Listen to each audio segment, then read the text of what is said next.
अस्सलाम वालेकुम जनाब, कैसे हैं आप लोग। उम्मीद है कि आप लोग अच्छे होंगे। मदीना सुपरमार्केट जाना हुआ तो नज़र पड़ी तुरई पर, बहुत अच्छी लग रही थी। मैंने बोला ख़रीदते हैं। तुरई हमारी वालदा कहती थी वो सब्ज़ी जो भारी हो हमेशा वो अच्छी होती है, जैसे चुकंदर हो गए, शलजम हो गए। जो हल्की सब्ज़ी है वह उठा के देखो तो बिल्कुल हल्की लगे तो वो सब्ज़ी नहीं लेनी चाहिए। तो उसी हिसाब को, उसी स्टैंडर्ड को दिमाग में रखते हुए मैंने तुरैयाँ चुनी। बहुत अच्छी लग रही थी, बनाई और पराठों के साथ खाई, बहुत मज़ा आया। ये देखिए मैं तुरई चढ़ा रही हूँ। मैं मतलब एक अगर 1.5-2 kg तुरई है तो मैं एक मीडियम साइज़ की प्याज को लाइट ब्राउन कर लेती हूँ। लाइट ब्राउन में बस पिंक। और उसके बाद जो है उसमें थोड़ा सा ज़ीरा डाल के तुरैयाँ डाल देती हूँ और उसको कोई पानी उसमें नहीं डालती है, हल्की आंच पे उसको 5 मिनट पकने देती हूँ। फिर उसमें एक टमाटर डाल देती हूँ, या आपकी चॉइस है, अगर टमाटर ना डालना चाहें तो ना डालें। हमारी वालदा तो नहीं डालती थी लेकिन मैं इसलिए डाल देती हूँ कि चलें उसके पानी में भी तुरैयाँ थोड़ी सी पक जाती हैं और टेस्ट में ज़्यादा कुछ फ़र्क नहीं आता। और ये आटा गूंद रही थी। मैंने बोला कि पराठे बनाते हैं। बच्चे बहुत दिन से कह रहे थे कि मम्मी आपने पराठे नहीं बनाए, तो मैंने बोला चलें पराठे बनाते हैं।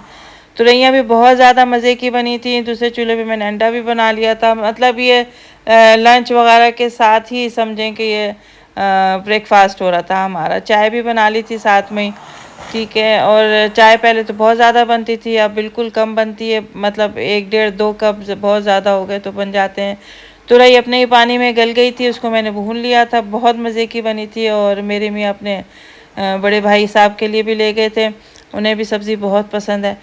तो बहरहाल बहुत दिनों के बाद व्लॉग बन रहा है और आप यकीन माने कि मैं तकरीबन 1 1.5 महीने से घर से निकली ही नहीं थी। फिर अचानक शादियाँ, किसी के वलीमे हो रहे हैं, किसी की शादियाँ हो रही हैं, किसी की मेहंदी है, बस यही चल रहा था।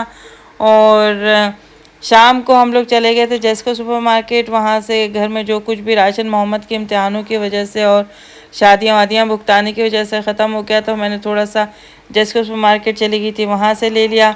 और मुझे ना ये मिर्चों के पकोड़े बहुत ज़्यादा पसंद हैं, तो स्पेसिफ़िकली मैं इसी चीज़ के लिए जेस्को गई थी कि वहाँ पे मिर्चें बहुत ज़्यादा अच्छी मिल जाती हैं। मिलती तो बहुत सारी जगहों पे अच्छी हैं, लेकिन यहाँ पे इतनी वैरायटी होती है हरी मिर्चों की कि बस इंडिया से भी आई हुई होती हैं, पाकिस्तान से भी आई हुई होती हैं। या आप देख रहे हैं कि बहुत ज़्यादा वैराइटीज़ हैं। तो मैं ये जो इंडिया में बनता है ना मिर्ची, भूंडा बोलते हैं उसको या क्या बोलते हैं, बोंडा बोलते हैं, पता नहीं, उसमें आलू की स्टफिंग करके जो बनाते हैं और बेसन से उसको लेप कर जो फ्राई करते हैं, मुझे बहुत ज़्यादा पसंद है। मैं हर रमज़ान में बनाती हूँ, लेकिन हम लोगों में उसमें आलू स्टफ़ नहीं करते हैं, ठीक है। मुझे इतना ज़्यादा अच्छा नहीं लगता आलू। हाँ, आलू के जो वो होते हैं ना, क्या बोलते हैं कि बटाटा वड़ा, वो मैंने बचपन में बहुत खाया है, क्योंकि मैं इंडियन स्कूल में पढ़ती थी यहीं पे उम्मुल क़ुरैन में। तो वहाँ पे अक्सर लड़कियाँ क्लास में जो हैं वो बटाटा वड़ा लेकर आती थी, तो हम खाते थे। लेकिन हमारे यहाँ पाकिस्तानियों में नहीं बनती है, इंडियंस में बहुत ज़्यादा ये चीज़ आम है, बहुत ज़्यादा इस चीज़ की क्रेव की जाती है। बहुत अच्छा रशियन सैलेड खाने का दिल कर रहा था। मैंने आप ही से कहा आप ही यार रशियन सैलेड का सामान लेते हैं। और अगर कभी कोई रशियन सैलेड बनाए, मैंने पाकिस्तान में, मुझे याद नहीं आ रहा किस जगह पे, कबाब चीज़ में, हाँ, कबाब चीज़ का जो रशियन सैलेड होता है ना, वो इंशाल्लाह मैं बनाऊंगी और फिर मैं आपको बताऊंगी कि वो सेम बना या नहीं। उसमें एक चीज़ वो हम यहाँ पे हमेशा खाते हैं, वो डालते हैं, जो कभी मेरे ख्याल में किसी ने नहीं खाई हुई होगी। मैं वो आपको दिखाऊंगी कि वो क्या चीज़ है, ठीक है। वो मैं 1 2 दुकानों पे ढूंढी थी, वो नहीं मिली, लेकिन मुझे पता है वो किसी उस पे मिलेगी, मतलब बड़ी सुपरमार्केट पे मिलेगी। वो मुझे इंशाल्लाह जैसे ही मिलती है तो मैं आपके सामने वो बनाऊंगी। अच्छा जी, एक साहब ने अस्तगफुरुल्लाह का मुझे बताया कि अस्तगफुरुल्लाह हम घर में पढ़ें तो उससे परेशानियां जाती हैं। मैं आपको पहले भी हज़ारों दफ़ा बता चुकी हूँ और मैं फिर बता रही हूँ कि इस्तग़फ़ार, जिसके कोई भी मसले हों, जिस किस्म के भी हों, आप अस्तगफुरुल्लाह पढ़ें और आपके मसले हल हो जाते हैं। चाहे वो किसी भी किस्म का हो, कोई बीमारी हो, कोई तकलीफ़ हो, कोई परेशानी हो, पैसे की तंगी हो, बीमारी हो, बस आप अस्तगफुरुल्लाह करें, इंशाल्लाह वो आपके मसले हल हो जाते हैं। अच्छा जी, घर में आने वाले थे मेहमान, मैंने बोला क्या बनाऊं, तो मैंने सोचा पकोड़े बना लेती हूँ। मैं आज का व्लॉग बस ऐसे ही बना रही हूँ क्योंकि इतना ज़्यादा टाइम भी नहीं है। इंशाल्लाह कल से रोज़ाना का व्लॉग बनाऊँगी, चाहे वो मैं 10 मिनट का बनाऊँ, चाहे वो मैं 5 मिनट का बनाऊँगी ज़रूर।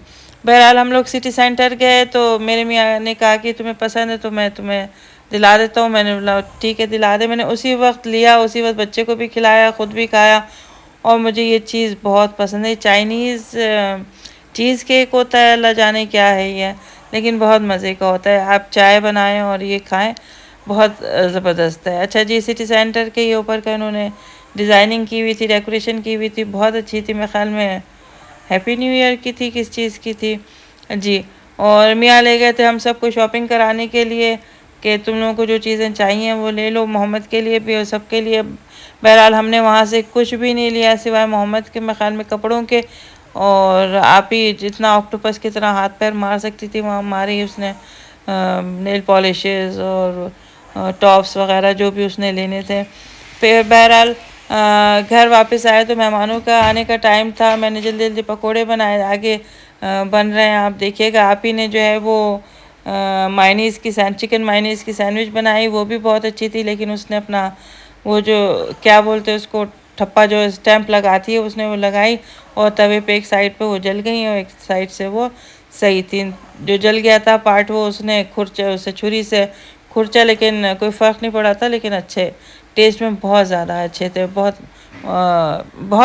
सालों बाद, मेरे ख़्याल में कुछ नहीं तो 4-5 साल बाद हमने जो है वो आप ही के हाथ की चिकन मायनीज़ खाई थी। ये साबित धनिया कूट रही हूँ मैं पकोड़ों में डालने के लिए। अगर पकोड़ों में साबित धनिया ना हो, सूखा हुआ, तो फिर मज़ा नहीं आता। धनिया पकोड़ों में टेस्ट भी बहुत देता है, चाहे वो हरा धनिया हो या साबित धनिया हो। और ये मिर्चें, मैंने आपको बताया था कि मिर्चों को बेसन लगा के इसमें हल्का सा मैंने चाट मसाला भर लिया था, हाँ जी। और उसके बाद जो है मैंने इसको कोटिंग कर दी थी इससे, क्या नाम है अपना, बेसन से, और बहुत मज़े के बने थे। बेसन में मैंने सारे मसाले डाल दिए थे जो पकोड़ों में डालते हैं, बहुत मज़े का था। अच्छा बहरहाल वो इसके साथ ही जो चिकन मायनीज़ आप ही ने बनाई थी, अगर वो चिकन मायनीज़ जो है वो आप ही आपने अगर इसको साबित ही रहने देती हैं ब्रेड के पीस को तो जलते कैसे हाँ, तो फिर जलते कैसे कह रही है, ये बात भी है। अच्छा जी, मुझे तो ये इसकी साइडें काटना अच्छी नहीं लगती, गुनाह भी होता है, लेकिन ये कि ये बाद में हम परिंदों को डाल देते हैं, कोई मसले की बात नहीं है। लेकिन मुझे तवे पे सिकी हुई मायनीज़ पसंद नहीं, चिकन मायनीज़ वैसे भी हम लोग बहुत कम खाते हैं, लेकिन इस दफ़ा अच्छी बनी थी, कोई इसमें शक की बात नहीं है। आप लोगों को पता है मैं आप ही की वैसे भी टांग खींचती रहती हूँ, बनाती तो बहुत अच्छा, अगर तारीफ़ करने लगे तो वो सर पे चढ़ जाएगी, इसलिए जो है वो मैं कभी तारीफ़ इसकी करती नहीं हूँ। लेकिन ये कि जब आम दिनों में हम पकोड़े या इस तरह की कोई स्नैक्स वगैरह बनाते हैं तो हमें यकीन हो गया ऐसा रमज़ान की सी फीलिंग आना शुरू हो जाती है। और जैसे रजब शुरू होता है ना, तो भी ऐसा लगता है कि बस वो मेहमान जो हैं वो दरवाजे पे खड़े हैं, ऐसा लगता है बस वो रास्ते में या दरवाजे पे खड़े हैं, बस वो आने वाले। और बड़ी अच्छी पेट में गुदगुदी सी होती है, बस ऐसा लगता है कि बस जो है वो हमारे गुनाह इंशाल्लाह इस दफ़ा तौबा और इस्तग़फ़ार से धुल जाएंगे। बहरहाल ये बन रहे हैं पकोड़े, देख रहे हैं आप लोग, आलू के बन रहे हैं, गोभी के मैंने डाल दिए थे, और सबसे अच्छे बने थे इसके बैंगन के पकोड़े। हम लोग अक्सर बैंगन लेने जाते हैं तो बैंगनों में बीज बहुत भरे हुए होते हैं, तो उसके लिए सबसे बेस्ट तरीका ये है कि जिस बैंगन के नीचे लंबा निशान होगा वो गोल निशान ना हो, लंबा निशान होगा तो उसमें बीज नहीं होते हैं। तो चलें जी, हमारे पकोड़े भी बन गए हैं, अब हम इनको खाते हैं। आप अपना ढेर सारा ख्याल रखें और इंशाल्लाह कल से दुआ करें कि हम रोज़ाना व्लॉग डालें। शादियां भी ख़त्म हो गई, इम्तिहान भी ख़त्म हो गए, परेशानियां भी ख़त्म हो गई, अल्लाह का शुक्र है। टेंशनें थी अब क्या पहनेंगे, उसकी शादी में क्या पहनना है, फ़लाँ की शादी में क्या पहनना है। अल्लाह हाफ़िज़, अपना